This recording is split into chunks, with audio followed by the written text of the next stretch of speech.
Sir, संसद भवन के उद्घाटन से ठीक एक दिन पहले यानी कि 27 तारीख को होटल अशोका में अमित शाह ने इंटरैक्ट किया मीडिया कर्मियों के साथ में और अपनी सरकार की उपलब्धियां यहां पर गिनाई।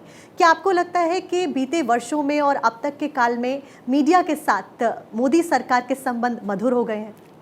हाँ, ऐसा माना जाना चाहिए।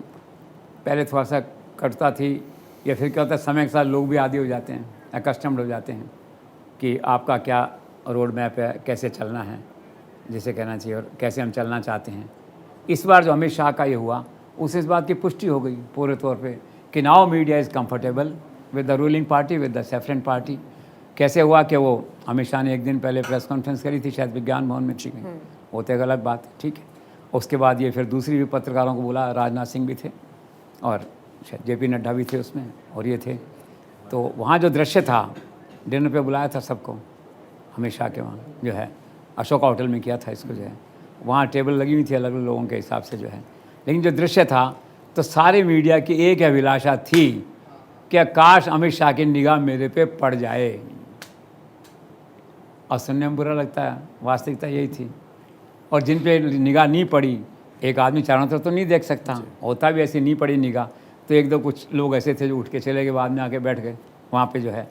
तो आज मीडिया की स्थिति है कि अब मतलब आइडियोलॉजिकल और डिफरेंसेस ऑलमोस्ट ख़त्म हो गए हैं। मैं एक्सेप्शंस की बात नहीं करता, दैट वे, जो है, तो एक ही वेवलेंथ में हैं सभी लोग, जो हैं।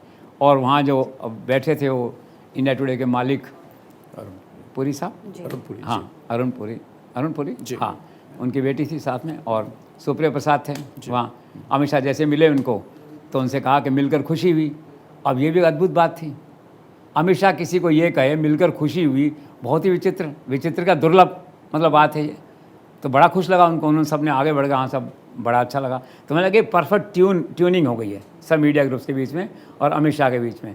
और बात ये हुई कि मुझे किसी ने कहा कि वहाँ जो ये चला डिनर, बातें चली, तो 5 बार अमित शाह को ठाके लगाते हुए सुना गया, वो भी दुर्लभ बात है। तो इन घटनाओं को मैं जोड़ के देखता हूँ तो ऐसा लगता है, at least in the face value, चलो ऐसे मान लीजिए, अमित भाई यूँ ही मान लीजिए इसको, जो है there is a perfect tuning. और एंकर्स को बुलाया था इस बार, जो है जी, आप लोग पता नहीं गए होंगे जो भी, जो है वहाँ से, और एंकर्स लौटी वहाँ से नोएडा गई, तो एक दो एंकर्स ने कहा कि अब हमारे वेवलेंथ बिल्कुल ठीक है और कोई डिफरेंसेस से पूरे हो गए हैं। और मेरा ऐसा मानना है एक व्यंग के नाते कि गई थी वहाँ पे, और जब खाना खा के वहाँ से लौटी वापस, तो सारी मोदी भक्तों के लौटी इन्हें वे, जो है, जो अपन व्यंग में कहते हैं, सरकार के साथ हैं और जो कर रहे हैं। और बाकी तो क्या है कि देश काल परिस्थिति के हिसाब से मीडिया भी चलता है। एंकर के लिए क्या करेगी, मतलब जो है जिस हालात में एक हमारी वो क्या कहते हैं आचार संहिता बनी हुई है, इसमें हम भी उसमें काम कर रहे हैं, सब उसमें काम कर रहे हैं। वो समय काल परिस्थिति के हिसाब से बदलती रहती है, नई परिभाषा आती रहती है, तो हमें खुशी खुशी स्वीकार करना चाहिए इसको, और बिना किसी टेंशन, बिना किसी फ्रस्ट्रेशन, और उसके जो है ना राष्ट्र के निर्माण में आगे बढ़ो। जी सर।